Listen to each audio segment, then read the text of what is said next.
Balu mo, dakal ta pasasalamat ka rin kay katamong pengari.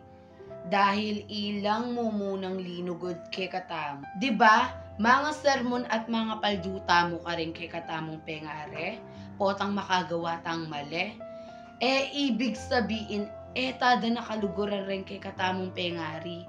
Kaya mga sermon at mga palduta mo, dahil kaluguran tado at tuturo tado king tama, aliking mali. Potang mga sermon mga paldu kayo, yu dadala king papay mate kayo, dahil maragol kasalanan yan king akong Ginoo. Dinina na kong biye para gampanan kay kong pagsubok. Kung etada kaluguran din kay katamong pengari, pegaral, peganan, peragulan, sa salida kung nanumburita mo.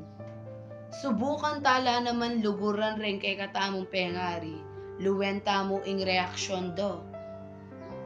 Mag-comment ko, I love you ima, I love you pa.